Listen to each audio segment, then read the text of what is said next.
Assalamualaikum warahmatullahi wabarakatuh.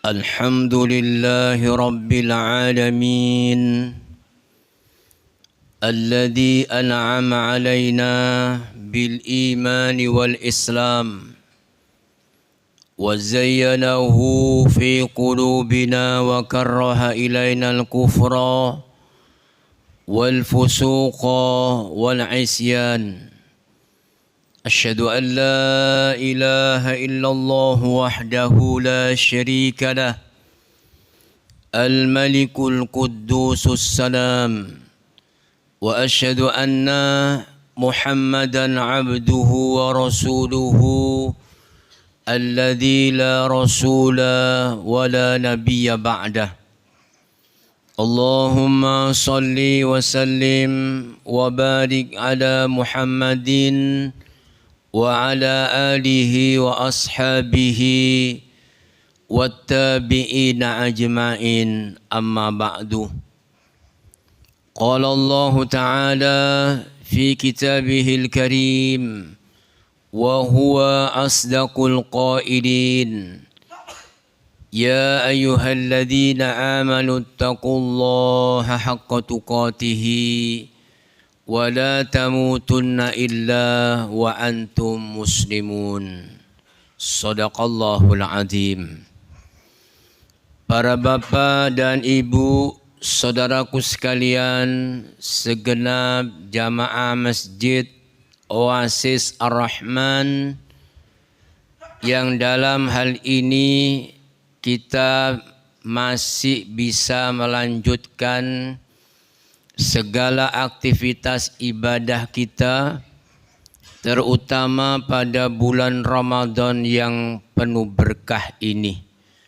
Semoga oleh Allah Subhanahu wa taala kita diberikan keistiqomahan mulai awal Ramadan sampai akhir guna untuk meningkatkan keimanan dan ketakwaan kita kepada Allah Subhanahu wa taala. Oleh karena itu, Bapak Ibu sekalian, yang selama ini kita diberi kesempatan dan usia yang panjang, jangan sampai kita sia-siakan hidup ini untuk nanti mencari bekal sebanyak-banyaknya pada usia kita yang kedua, yaitu setelah meninggalkan kehidupan dunia. Karena untuk meningkatkan keimanan kita dan ketakwaan kita pada Allah Subhanahu wa taala, saatnya yang tepat adalah memulainya di bulan Ramadan yang penuh berkah.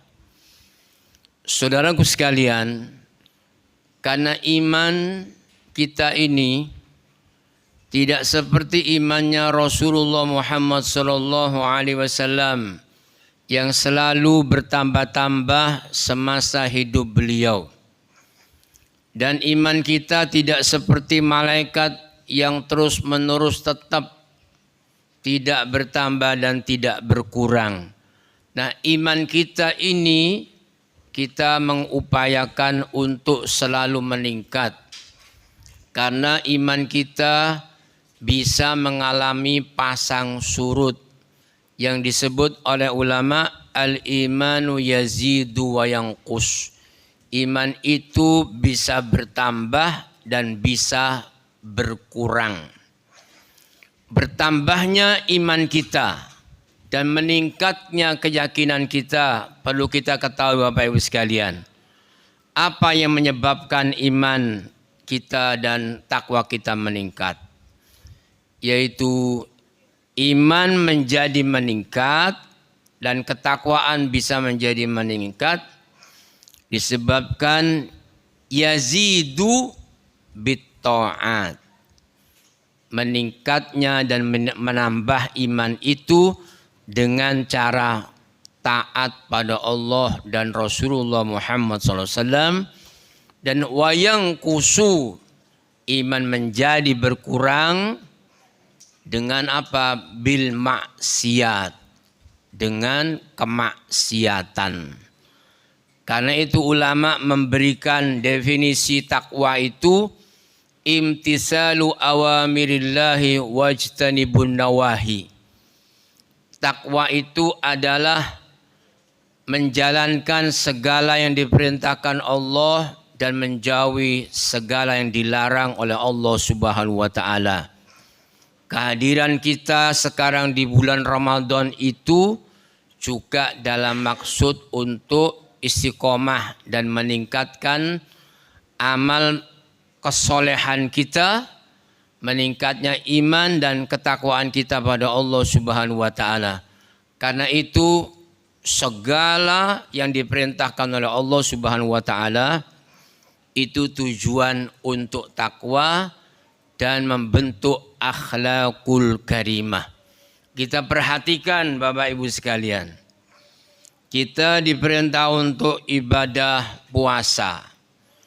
Kata Allah, ya ayyuhalladzina amanu kutiba alaikumus syiyam kama kutiba alal ladzina min qablikum la'allakum tattaqun.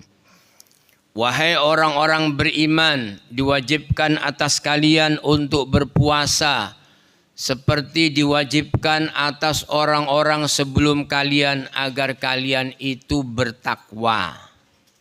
Tujuannya takwa itu mesti membentuk akhlak yang baik. Karena itu orang yang puasa itu bisa menahan diri dari hawa nafsu. Bahkan kata Nabi sallallahu alaihi wasallam, apabila kamu itu diajak bertengkar atau berkelahi, maka katakanlah inni shaim, aku sedang berpuasa. Itu terus hari-hari puasa kita ini membentuk takwa dan menjadi orang yang berakhlakul karimah. Bukan hanya di dalam bulan Ramadan, seterusnya. Jadi kalau sedang puasa kita diajak bertengkar atau berkelahi, sedang berpuasa nanti saja kalau sesudah maghrib kita berkelahi. Enggak, seterusnya bisa menahan diri. Juga demikian sholat kita Bapak Ibu sekalian. Inna sholata tanha anil fakhsya wal munkar. Sesungguhnya sholat itu bisa mencegah seorang dari perbuatan keji dan mungkar. Jadi sholat kita membentuk takwa. Dan orang takwa itu pasti meningkat amal solehnya, meningkat kebaikannya.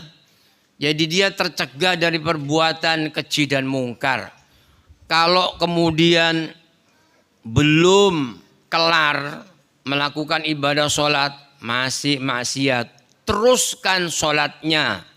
Nanti lambat laun kekejian dan kemungkaran itu akan terkikis dengan sendirinya. Walaupun namanya itu sholat, namanya STMJ, sholat terus maksiat jalan. Ya teruskan sholatnya, nanti insya Allah maksiat akan berhenti. Demikian juga kita diperintahkan ibadah zakat. Itu kata Allah di dalam surah At-Taubah 109, khudh min amwalihim shadaqatan tutahhiruhum wa tuzakkihim biha wa sholli alaihim inna sholataka sakanul lahum. Ambillah dari harta mereka orang-orang kaya untuk disodakohkan. Yang menerima orang-orang fakir miskin berguna apa? Untuk mensucikan diri mereka, tidak tergila-gila dengan dunia dan tidak terlalu cinta dengan perhiasan dunia dan tidak pelit, tidak medit. Karena ini orang takwa, pasti meningkat dia keyakinannya. Allah Subhanahu wa taala akan membalas orang-orang yang mengeluarkan infak, sedekah dan zakat.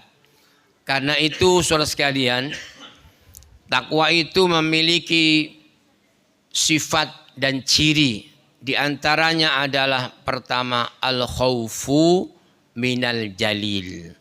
Orang takwa itu merasa takut dengan Allah yang maha agung. Saudara sekalian yang dirahmati Allah, di dalam ibadah kita, dalam hati kita itu harus ada 3 hal. Ini rukun ibadah. Ya, ada rukun sholat, ya, ada rukun puasa, ada rukunnya nikah. Ini rukun ibadah itu ada 3. Ya. Pertama adalah al-khauf.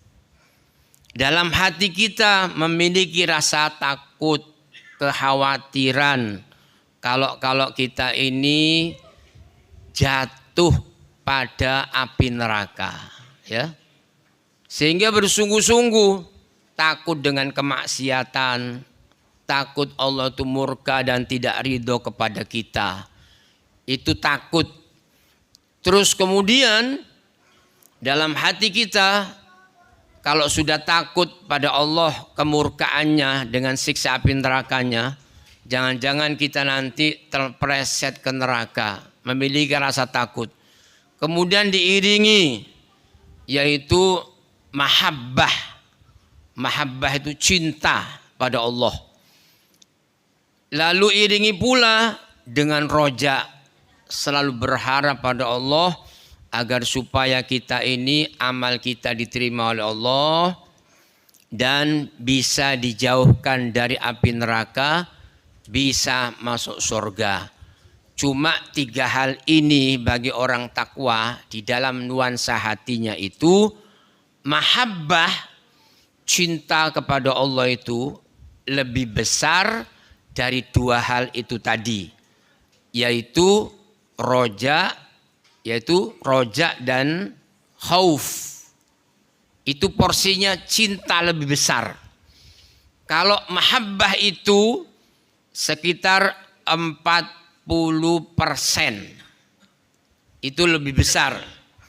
Sedangkan khauf dan roja itu masing-masing 30%, ya. Itu Bapak Ibu sekalian, dalam diri orang-orang beriman itu, jadi mahabbah itu didahulukan, lebih besar cintanya pada Allah, ya, lebih besar 40%. Lalu ada namanya roja dan khauf, namanya H2C, harap-harap cemas, ya. Itu harus ada keseimbangan.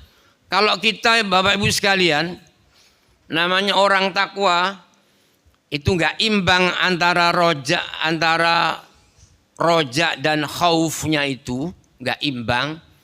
Biasanya kalau besar roja harapannya, itu orang ini teledor biasanya, ya. Nek aku itu mesti mlebu surga nih, memastikan diri. Itu biasanya orang teledor. Tapi kalau besar khaufnya, cemasnya, biasanya itu serba sedih, takut, enggak imbang. Nah, ini harus seimbang antara roja dan khauf, harap-harap cemas itu. Nah, mahabbah ini lebih besar dari keduanya tadi itu, ya, khauf dan roja. Sehingga orang-orang takwa ini karena mendahulukan cintanya pada Allah, apapun yang diperintah oleh Allah Subhanahu wa taala menjadi barang sesuatu yang dicintainya, walaupun terasa berat. Buktinya Bapak Ibu sekalian, ya, kita kalau puasa itu kan belum sebulan itu rasanya kan kepingin berhenti itu, ya. Kalau sudah jam 5 itu kan kayak terlalu lapar, ya. Jadi kalau puasa ini masih dapat seminggu, itu kemudian nyanyian di dalam hati kita tuh, menghitung hari Ya sik dibunderi lho kalendere lho. Padahal riyo sik suwe, ya. Nah, kalau orang cinta pada Allah itu dia tidak menghitung. Jadi walaupun nggak dihitung pasti akan datang ya hari raya. Kalau nggak diharapkan datang, kita betul-betul khidmat, betul-betul nanti kita kuat. Yang diperintahkan tuh seolah-olah berat, bisa dipikul ya. Bisa itu kita menjalankan 1 bulan puasa. Begitu juga sholat kita ini, karena kita juga mendengar Al-Quran yang dibacakan oleh para imam ini ya. Anak-anak dan adik-adik kita ini yang ahli Quran itu bisa menambahkan keimanan. Kalau orang itu merasa berat dan cinta pada Allah, itu rasanya mau lari saja. Mendengarkan Quran itu cuma 5 menit ditaruh di headset itu loh. 5 menit kan panas ya. Tapi kalau main game ya itu setengah hari kuat itu. Soalnya ono setane gitu. Ya, jadi orang takwa itu dia cinta apa saja yang diperintahkan menjadi barang kesukaannya.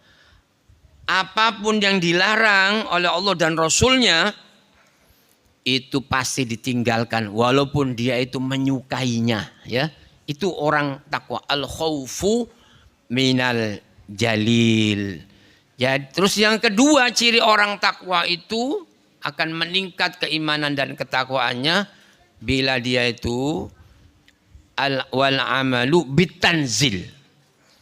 Dia itu dalam hidupnya selalu berpedoman dengan kitab Quran dan sunnah Nabi Sallallahu Alaihi Wasallam.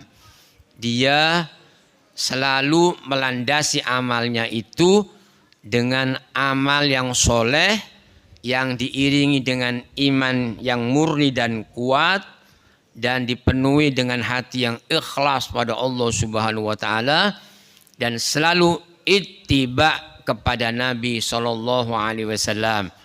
Tanpa syarat ini nanti khawatir amal kita itu tidak diterima oleh Allah. Minimal 3 I itu ya. Yang pertama iman, yang kedua ikhlas, yang ketiga adalah ittiba'ur rasul. Ittiba mengikuti Rasulullah Sallallahu Alaihi Wasallam di dalam beramal. Bukankah kata Allah di dalam Al-Quran surah Ali Imran ayat 31, Qul in kuntum tuhibbunallah fattabi'uni yuhibbukumullah wa yaghfir lakum dunubakum. Kata Allah, Qul katakan wahai Muhammad, asalnya ini Qul anta ya Muhammad. Katakan wahai Muhammad sallallahu alaihi wasallam kepada orang beriman, kepada umat manusia, jika kalian itu mencintai Allah, fattabi'uni, kalian harus mengikuti aku, mendahulukan sunnah Nabi Sallallahu Alaihi Wasallam di dalam beramal. Karena bila amal itu tidak dilandasi dengan keimanan, keikhlasan dan ittiba Nabi, khawatir nanti itu amal tidak diterima oleh Allah Subhanahu wa taala. Ini ciri dari orang-orang yang takwa pada Allah Subhanahu wa taala. Itu pesannya tadi, ceramah tidak lebih dari 10 atau 12 menit. Ini sudah overtime. Ya, ini ciri orang takwa, 2 poin saja. Semoga nanti kalau kita bertemu kembali Allah Subhanahu wa taala memberikan umur kita panjang. Insyaallah nanti akan saya sampaikan dari ciri-ciri orang takwa di kemudian hari. Insyaallah ya. Semoga ini yang bisa saya sampaikan, semoga ada manfaatnya.